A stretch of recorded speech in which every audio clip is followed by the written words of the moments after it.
Avant que les bateaux blancs n'arrivent avec leurs croix, leurs fusils et leurs mensonges sucrés, à Essong-Mécoc, le silence de la forêt parlait plus fort que les hommes. À Essong-Mécoc, jadis, le masque Nguil ne servait pas à faire joli dans un salon parisien. C'était un juge, un esprit, un miroir de l'âme. Il n'était pas fait pour être regardé, il était fait pour être ressenti. Il sortait la nuit, à la lumière du feu, pour interroger les cœurs, punir les menteurs et ramener l'ordre dans la communauté. Même le vent baissait le ton quand Nguil sortait. Mais voilà, quand les colons virent ce masque pour la première fois, ils n'y virent qu'un bel objet. Ils dirent « Ah, quelle belle sculpture tribale!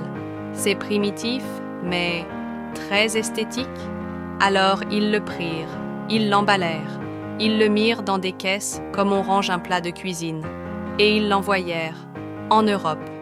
Nguil sous verre, les Fang sous silence. À Paris, Berlin, Londres, Bruxelles, Nguil fut posé dans des vitrines. On l'étiqueta « masque d'Afrique centrale », utilisé pour des rituels mystérieux. Mystérieux? Ils n'ont même pas pris le temps de demander. Le masque sacré devint une attraction. Les visiteurs prenèrent des photos, mangèrent des sandwichs à côté, faisaient des selfies avec le juge des âmes Fang derrière eux. Nguil, lui, pleurait en silence, les conséquences invisibles. Depuis que le masque est parti, plus rien n'est pareil à Essong-Mécoc, ni dans les autres villages Fang. Les anciens disent que les nuits sont devenues bruyantes. Les enfants ne craignent plus les ancêtres, mais les téléphones portables. Les familles se divisent. Les vérités ne sortent plus comme avant. Le lien avec le monde invisible, lui, est devenu flou. Comme si, en arrachant Nguil, les colons avaient aussi arraché le code secret de l'équilibre Fang. Eba Essang, le témoin. Eba Essang, de retour au village après avoir vu Nguil exposé dans un musée parisien, déclara « Ils ont nos masques, nous, on a les migraines. Ils ont exposé notre spiritualité comme on expose un animal empaillé.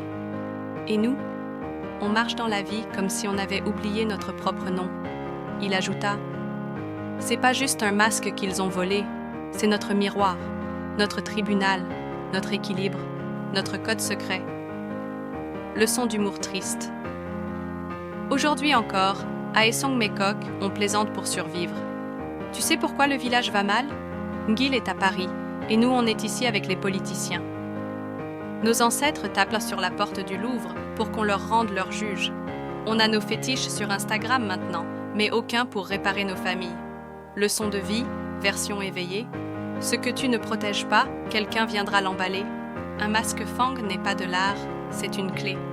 Perds-la, et tu dors dehors dans ta propre maison. On ne t'enchaîne plus avec du fer, mais avec l'oubli. La spiritualité n'est pas à vendre, mais elle peut disparaître si on la néglige. Les musées européens regorgent d'objets africains, mais pas d'âme. Et c'est ça qu'ils ne comprennent pas. Le vrai combat du Fang d'aujourd'hui, c'est de reconnecter ce que l'histoire a dispersé. Et dans un coin de la forêt, certains disent que l'esprit de Nguil rôde encore, attendant qu'un nouveau Eba Essang se lève pour dire « Rendez-nous ce que vous ne comprenez pas. Rendez-nous Nguil, car sans lui, c'est notre boussole qui manque le nord. »